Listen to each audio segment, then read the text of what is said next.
자, 오늘은 어쨌든 이제 6장을 이제 형식적으로는 마치겠는데, 마틴 로이드 존스라는 유명한 강해 설교자가 있습니다. 이분은 사실 신학을 안 했어요. 그리고 궁중 의사 출신입니다.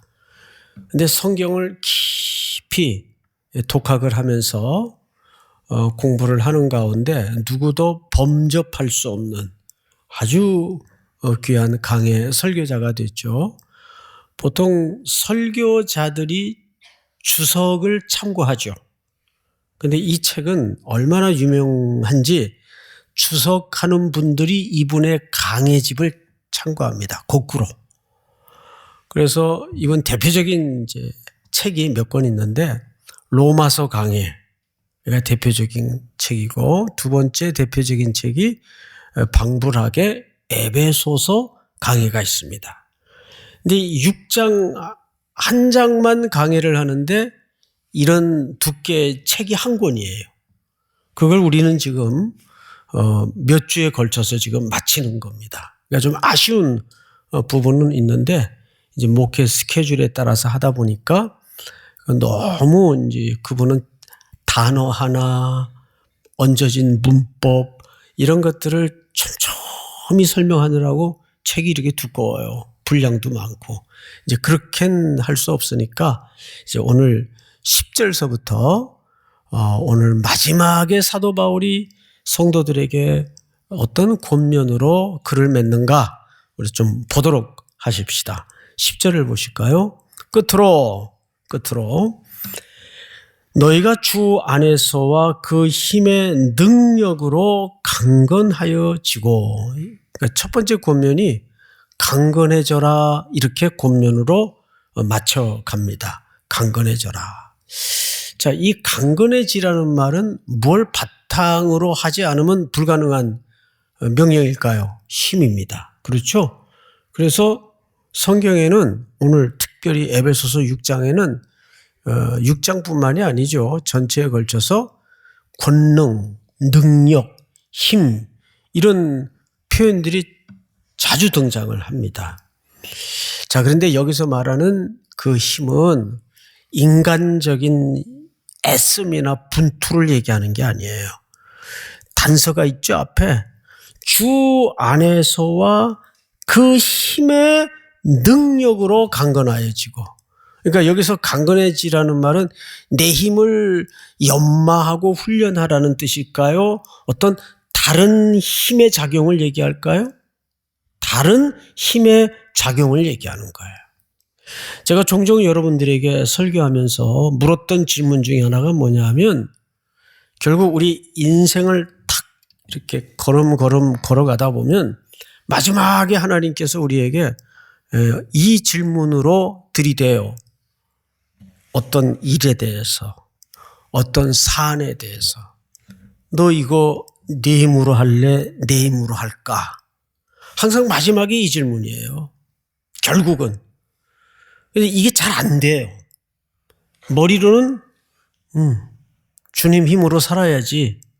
그런데 어느새 내 안의 육의 본성이 내가 뭔가를 하지 않으면 불안하고 안심이 안 되고, 그러니까 또 들쑤시고 다니다가 하나님이 알아서 하실 일을 마저도 다 엉망으로 만들어버리는 실수의 세월이 얼마나 많습니까?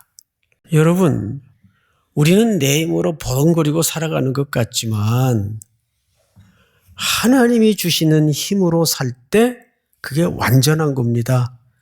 믿습니까? 항상 우리는 하나님 앞에 이 질문에 맞닥뜨립니다. 네 힘으로 살래? 내 힘으로 할까? 그러니까 우리가 오늘도 말씀의 제목처럼 강건해져라.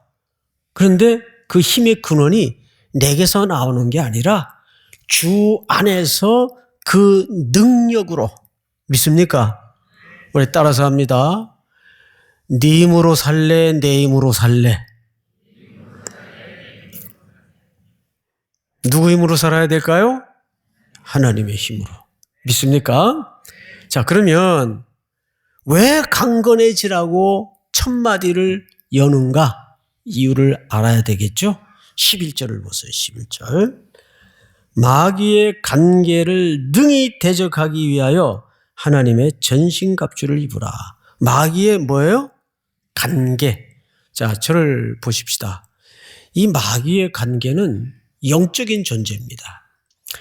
우리가 그 전쟁을 할 때 전선을 잘못 이해하면 집니다. 근데 인생도 하나의 거대한 전투예요. 그래서 이 전선을 잘 이해해야 돼요. 이 땅에서 벌어지고 있는 비즈니스 현장이든 교회 공동체 내부의 문제든 마귀는 언제나 첫째는 우리와 하나님 사이를 떼는 게 1차적인 목적이고, 그러기 위해서 성도와 성도끼리 틈을 만들어서 간계로 속임수로 이간질을 시킵니다. 그래서 교회의 하나님의 거룩한 이 땅의 공동체를 파괴하고 깨는 게 마귀의 전략이에요. 여기에 한국 교회들이 펑펑 나가 떨어집니다. 속아서. 그게 마귀의 간계입니다. 어떤 것으로도 우리가 이것을 이성적으로, 합리적으로, 논리적으로 접근해야 될 문제가 아니에요. 다 여기에 속죠. 여기 이성적으로 생각을 해야지.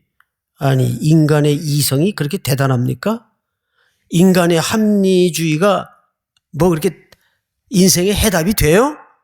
이 땅에는 합리 이상의 삶의 내용들이 얼마나 많은데, 그리고 인간의 욕망에 붙들린 부패한 이성이라는 게 기껏 머리 짜내봐야 뭐가 나오겠어요? 거기에서 거룩이 나오겠어요? 나오지 않습니다. 그러니까 우리는 이 세상에 내가 세속의 일을 하더라도 그 현장에서 이걸 어떤 구도로 이해를 해야 될까요? 영적인 싸움으로 이해를 해야 돼요. 아, 이거는 내가 혈과 육으로 대항할 싸움이 아니다. 그래서 12절을 잘 보시면 이렇게 돼 있어요. 우리의 씨름은 혈과 육을 상대하는 것이 아니요 통치자들과 권세들과 이 어둠의 세상의 주관자들과 하늘에 있는 악의 뭐예요?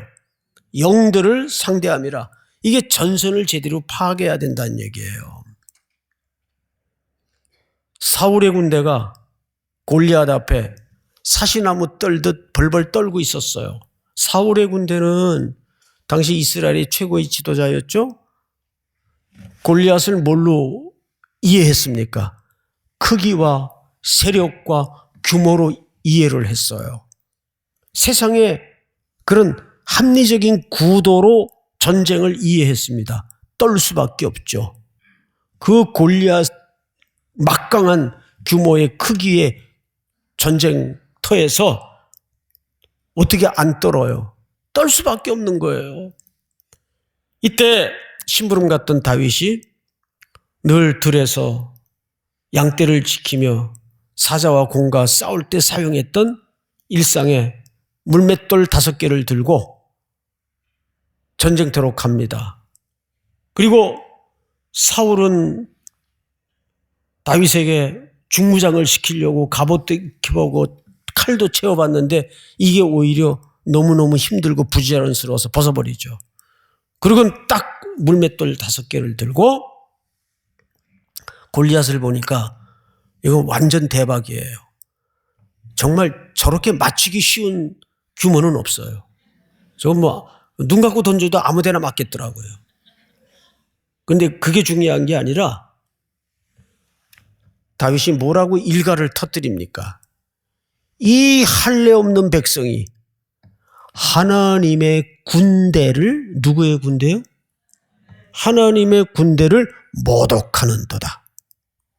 그리고 물맷돌을 던졌는데 이마에 정통으로 맞아가지고 죽어요. 거대한 자이언트가 쓰러지는 거예요. 이게 힘으로 이긴 건가요? 규모로 이긴 건가요? 이건 논리적으로 이성적으로 안 되는 말이죠. 누가 쓰러뜨렸을까요? 그 물맷돌을 사용해서 하나님이 싸우신 전쟁이에요. 믿습니까?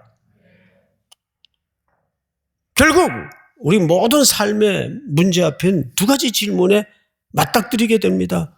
네 힘으로 할래? 내가 할까? 이 싸움이에요. 믿으십니까? 자, 13절을 한번 볼까요? 13절. 다 같이 시작. 그러므로 하나님의 전신갑주를 취하라. 이는 악한 날에 너희가 능히 대적하고 모든 일을 행한 후에 서기 위함이라. 네. 그러므로 하나님의 뭘 취하라고요? 전신갑주. 물론 이 이미지는 이제 이 대목을 설명하는 논문이나 또 글들이나 설교문을 이렇게 뒤져보면 당시 로마 군인들의 복장을 유비한 것이다 해서 이렇게 전신 그림을 무장한 군인의 복장을 설명한 대목이 덜어 있습니다. 물론 그 이미지를 차용했을 수가 있어요. 그런데 사실은 바울이 이 글을 쓴 데는 더 근본적인 이유가 있어요. 이사야서 59장을 좀 띄워주세요. 정의가 뒤로 물리침이 되고 이사야가 이 글을 쓸 때 사회상을 고발하는 내용이죠. 정의가 뒤로 물리침이 되고 공의가 멀리 섰으며 성실이 거리에 엎드려지고 세상이 그렇다 그 말이에요. 세상은 정말 그래요. 살다 보면 정의가 어디 있어? 공의? 그건 그래서나 잃는 거야. 성실? 누구도 자기 이익에 탐하지 성실하지 않아. 이렇게 얘기할 수밖에 없는 현실을 우리가 마주하고 있단 말이죠. 정직이 나타나지 못하는도다. 다음 절. 성실이 없어짐으로 악을 떠나는 자가 탈취를 당하는도다. 그러니까 악을 떠나 살기를 몸부림치는 사람은 더 손해보고 빼앗기고 수탈당하고 이게 세상에 돌아가는 모순이고 억울함이에요. 자, 그 다음에 보실까요? 여호와께서 이를 살피시고, 근데 그 모든 세상의 전망을 주관자이시고 주권자이시고 창조주이신 하나님께서 보고 계실까요? 안 보고 계실까요? 보고 계신단 말이에요. 애굽의 자기 백성들이 400여 년 동안을 피눈물을 흘리며 고통당하고 있을 때 출애굽기 2장 3장에서 성경 기자가 뭐라고 고발해요? 하나님께서 그들이 신음소리를 들으시고 고통을 보시고 아셨다 그래요. 여호와께서 이를 살피시고 그 정의가 없는 것을 기뻐하지 아니하시고 다음 절 다 같이 시작. 사람이 없음을 보시며 중재자가 없음을 이상히 여기셨으므로 자기 팔로 스스로 구원을 베푸시며 자기의 공의를 스스로 의지하사. 자, 이게 무슨 얘기? 자기 팔로 스스로 구원을 베푸심이라는 말은 하나님이 그 가운데 던져져 모순과 억울함 속에 시간을 살아갈 수밖에 없는 자기 백성들을 그냥 두고 보시지 않고 그들을 건져내기 위해서 하나님이 이제 무장을 시작하는 거예요. 하나님이 어떤 무장을 하시는가 잘 보세요. 다음 절 시작. 공의를 갑옷으로 삼으시며 구원을 자기의 머리에 써서 투구로 삼으시며 보복을 속옷으로 삼으시며 열심을 입어 겉옷으로 삼으시고. 놀랍게도 사도 바울이 이 글을 인용합니다. 결국 그러니까 하나님이 자기 백성들을 건지시기 위해서 하나님이 힘이 있으신데도 그 열심과 성실하심으로 하나님이 싸우시려고 무장을 하고 일어서는 거예요. 바울이 그 오래된 언약에 붙들려서 미래를 새롭게 전망하는 거예요. 지금은 제국 아래 하나님의 백성들이 신음하고 부정함 속에 수탈을 당하고 공고함 속에 던져져 있는 것 같지만 하나님은 이사야 선지자의 글을 통해서 자기 백성들을 어떻게 사랑하실 건가에 대한 약속을 하셨듯이 분명히 현실의 삶에 피눈물 흘리고 있는, 억울함에 수탈당하고 있는, 괴로움 당하고 있는 자기 백성들을 위해서 일어나실 것이다. 무장하고 일어나실 것이다. 무장 안 해도 하나님이세요. 그런데 하나님이 얼마나 그 부분에 대해서 견디지 못하셨으면 하나님이 무장하고 일어나세요. 이제 그 무장이 어떤 내용을 담고 있는가를 우리가 보도록 하십시다. 13절 오늘 본문. 그러므로 하나님의 전신갑주를 취하라. 이는 악한 날에 너희가 능히 대적하고 모든 일을 행한 후에 어떻게 하기 위함이라? 서기 위함이라. 그런즉 서서. 자, 앞을 보실까요? 우리를 서게 하기 위해서예요. 자, 제가 지금 서 있어요. 그런데 이렇게 그냥 스탠딩 서 있는 게 아니에요. 여기서 말하는 서기 위함이라는 말은 적과 대치 가운데 떠밀리지 않기 위해서 서 있으려면, 버티려면 어떻게 해야 될까요? 모든 전신의 근육을 동원해서 버텨야 돼요. 이거는 내 근육을 훈련하고 하는 문제가 아니에요. 내 안의 힘으로 할 수 없어요. 누가 그 싸움을 해주시겠다는 겁니까? 하나님이 우리의 등 뒤에서. 믿습니까? 우리를 붙잡아 주시고 떠밀어 주시는 거예요. 그래서 주 안에서와 그 능력으로라는 말이 그래서 시작을 여는 겁니다. 믿습니까? 하나님이 주시는 힘이에요. 그게 전신갑주를 취하라는 말 속에 핵심 키워드입니다. 자, 그러면 성경을 좀 보십시다. 14절. 그런즉 서서, 첫째, 진리로 너희 허리띠를 띠고 의의 호심경을 붙이고. 앞을 보실까요? 여기 진리와 의, 이 둘은 항상 짝꿍이에요. 별개의 개념이 아니라 항상 이 둘은 하나의 개념이에요. 진리와 의. 자, 그런데 우리는 여기서 한 가지 조금 우리가 기본적으로 갖고 있던 기존 개념을 조금 전환할 필요가 있습니다. 보통 세상 사람들은 이렇게 얘기하죠. 심지어는 그리스도인들까지 거짓의 반대는 뭔가, 거짓의 반대는 진실이라고 오해를 합니다. 아닙니다. 거짓의 반대는 진실이 아니에요. 진실이라는 말은 뭐예요? 사실이라는 뜻 아니에요. 예? 근데 여러분, 사실이라는 소위 요즘 팩트 그러죠. 팩트 이면에 얼마나 다른 의미와 다른 가치들이, 다른 의도들이 숨어져 있는 경우가 얼마나 많습니까? 그래요, 안 그래요? 팩트를 확인했다고 그게 다 확인되는 게 아니잖아요. 그래서 거짓의 반대 개념은 진실이 아니에요. 진리예요, 진리. 그래서 그리스도인들은 진실보다 뭐에 집착해야 될까요? 진리에 집착해야 돼요. 믿습니까? 자, 성경을 다시 보십시다. 15절. 평안의 복음이 준비한 것으로 신을 신고. 여기 평안이라는 말은 에이레네라는 말은 사실 평안으로도 번역을 하지만 우리 개역개정에는 평안으로 돼 있죠. 그런데 에이레네라는 말은 이 개념보다는, 이게 틀린 개념은 아닌데 더 적확한 개념은 화평이에요. 깨어지고 찢어지고 상처투성이의 어떤 양자가 다시 회복한다는 화평의 개념이 더 정확한 개념이에요. 그래서 이 땅에 예수님이 오셨을 때 땅에는 뭐요? 땅에는 평화, 하늘에는 영광. 그 평화라는 말도 결국은 하나님과 원수되었던 이 땅의 죄인들을 아들 예수 그리스도께서 가운데 화목의 제물이 되어서 우리랑 회복하시고 다시 하나가 되게 하신 사건입니다. 그래서 복음만이 그 역할을 할 수 있다는 거예요. 그래서 평안의 복음의 신을 신고. 우상으로 가득한 땅을 향해서 이 비밀을 전하러 가는 거예요.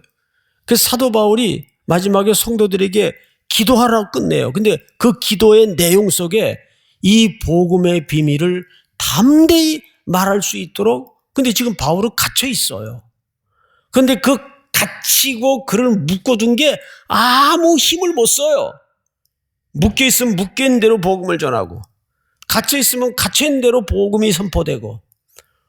그러니까 사도 바울이 세상 사람들에 의해 평가되기를 세상이 감당치 못했던 사람이다. 제가 이번 주에 큰 NGO 단체의 어떤 대표 장로님을 만났어요. 차를 마시면서 이런저런 이제 얘기를 하는데, 저랑 아주 비슷한 시기에 신앙생활을 쭉 해오신 분인데, 연배도 뭐 엇비슷해요. 그런데 아들이 초등학교 때인가 잃었어요. 왜 그 나이에 그 아들을 잃으면 여러분 얼마나 정말 이쁘고 사랑스러움을 간직한 나이였겠습니까?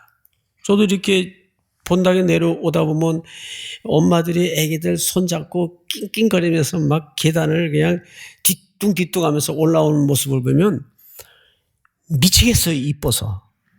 어떻게 이렇게 이쁜지. 그런데 초등학교 때 그 아들을 잃었으니까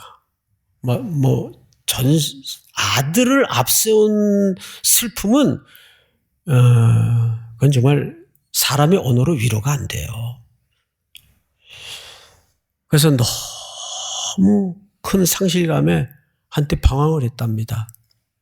그러다가 이분이 정신을 차리고 입양을 했어요. 딸을 입양을 했어요. 근데 그 딸을 볼 때마다 자꾸 무슨 생각을 하나님이 주셨는가 하면, 이 아이는 아들을 대신해서 하나님이 주신 자녀다. 아들을 대신해서 하나님이 주신 자녀니까 이쁘겠어요? 덤덤하겠어요? 너무 이쁜 거예요. 앞서 죽음이 되어 떠난 아들을 대신한 자녀니까 볼 때마다 귀하고, 볼 때마다 그 아들을 생각해야 되고, 너무너무 귀하고 이쁜 거예요. 그제서야 자기가 십자가의 사랑을 조금이나마 그 비밀을 알게 되었다는 고백을 하더라고요. 여러분, 결국 성경을 잘 보세요. 18절. 모든 기도와 간구를 하되 항상 성령 안에서 기도하고 이를 위하여 깨어 구하기를 항상 힘쓰며 여러 성도를 위하여 구하라. 또 나를 위하여 구할 것은 내게 비밀을 주사 나로 입을 열어 복음의 비밀을 담대히 알리게 하옵소서 할 것이니, 이 일을 위하여 내가 쇠사슬에 매인 사신이 된 것은, 쇠사슬이 자기를 얽어매고 매여 있어도 자기는 복음의 사신이라는 거예요. 매임은 매인 자리에서 그분의 비밀스러운 사랑을 전파하고 그 일을 담대히 말할 수 있도록, 세상이 나를 짓누르는 얽어매임에 내가 위축되지 않도록 위해서 기도해 달라는 겁니다. 왜? 그 사랑을 아니까. 오늘 저와 여러분들이 이 말씀을 맺으면서 더 힘있게 우리의 앞날을 복음의 신을 신고 이 복음의 담대한 비밀을 온 세상 땅 끝까지 증언할 수 있는 복된 순례자들이 될 수 있기를 축복합니다.